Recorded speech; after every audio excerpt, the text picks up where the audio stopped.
নমস্কার বন্ধুরা, Annapurna হেসেল with village ফুডে আপনাদের অনেক অনেক স্বাগত।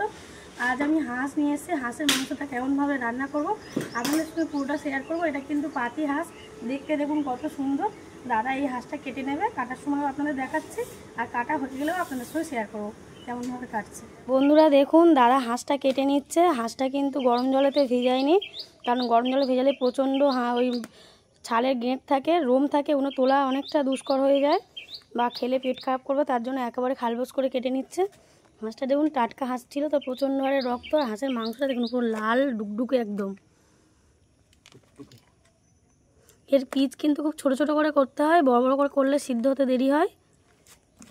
এই পর্যন্ত আপনাদের দেখাচ্ছি, এবার কাটা হয়ে গেলে পুরো ভিডিওটা দেখাবো কেমনভাবে পিস করেছে, কেমন কি করেছে। তেলটা গরম হয়ে গেছে, সর্ষের তেল দিয়ে দিচ্ছি হাঁসের মাংসটা রান্না করার জন্য।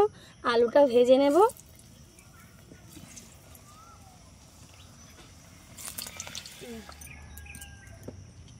মাংসটা রান্না করার জন্য তেলের ওপর দেবো জিরে ফোড়ন, একটা তেজপাতা, দারচিনি, লবঙ্গ, এলাচ আর দুটো শুকনো লঙ্কা। এর ওপর পেঁয়াজটা দিয়ে দেবো।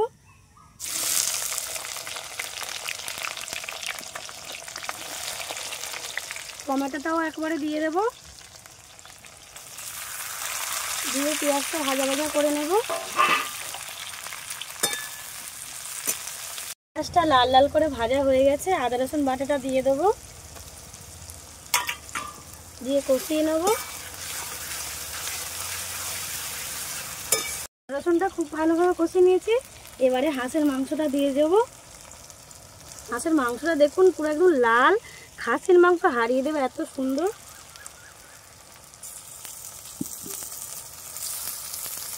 হাঁসের মাংসটা করার জন্য আমি মশলাগুলো বেটে নেব শিলনোড়াতে ভালোভাবে। মশলাটা কি কি নিয়েছি দেখুন, আদা রসুন নিয়েছি, শুকনো লঙ্কা ভিজিয়ে নিয়েছি, আর জিরে আর ধনে নিয়েছি। এগুলো পুরো ভালোভাবে শিলেতে বাটবো, বেটে তরকারিটা করব, খুব টেস্ট হবে। আদা রসুনটা বেটে নেব। আদা রসুনের পরিমাণটা কিন্তু একটু বেশিই নিয়েছি, হাঁসের মাংসতে একটু পরিমাণে মশলা ভালো দিলে ভালো লাগবে খেতে। এই 4 টুকরো কচি পেঁপে নিয়েছি, হাঁসের মাংসের ওপর দিয়ে দেবো। এই কচি পেঁপে কিন্তু এর আঠাতে কিন্তু মাংসটা পুরো সিদ্ধ হয়ে যাবে। এই ব্যাপারটা কিন্তু অনেকেই জানে না। এখনকার দিনে যত সব ভিনিগার টিনিগার দিয়ে সিদ্ধ করে, ওর থেকেও কচি পেঁপের আঠাতে যে সিদ্ধ হয়, এই ব্যাপারটা কিন্তু অনেকেই জানে না। হলুদটা জল দিয়ে গুলে নিয়েছি, হলুদটা দিয়ে দেবো। এই হাঁসের মাংসের কিন্তু মেন টিপস কিন্তু কচি পেঁপের আটা, এটা না দিলে কিন্তু সিদ্ধ হতেই চায় না, দরকাচা হয়ে থাকে। আর ভিনিগার তো সব জিনিসে দেওয়া উচিত না বা খাওয়া উচিত না, ভিনিগারে কিন্তু টেস্টটা একদম চলে যায়, ভালো লাগে না। লঙ্কা বাটাটা দিয়ে দেবো, শুকনো লঙ্কা বাটা, পরিমাণ মতো নুন দিয়ে নেব, ধনে জিরের গুঁড়োটা দিয়ে দেবো, বাটা মশলাটা দিয়ে সব একসঙ্গে খুব ভালোভাবে কষিয়ে নেব।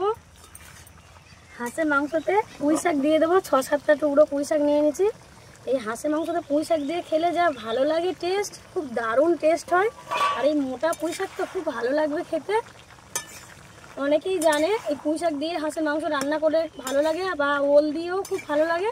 আমার কাছে ওল ছিল না, পুঁই শাক ছিল, পুঁই শাক দিয়ে রান্নাটা করছি। মাংসটা খুব ভালোভাবে কষানো হয়ে গেছে। এরই হাঁসের মাংস বলে কথা, তার টেস্টটাই তো আলাদা হবে। দেখুন কত সুন্দর কালার ছেড়েছে। আর এই ভাজা আলুগুলো দিয়ে দেবো। এতে তেল খুব বেশি জল দেবো না, কষা কষাই হবে। মাংসটা হয়ে গেছে।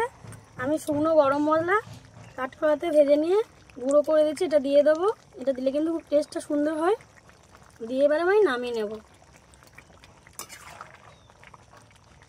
এই পেরি হাঁসের রেসিপিটা যদি আপনাদের ভালো লেগে থাকে, তাহলে চ্যানেলটির পাশে থাকবেন, সাবস্ক্রাইব করবেন, লাইক করবেন, কমেন্ট করবেন আর শেয়ার করবেন, যাতে আমি এগিয়ে যেতে পারি।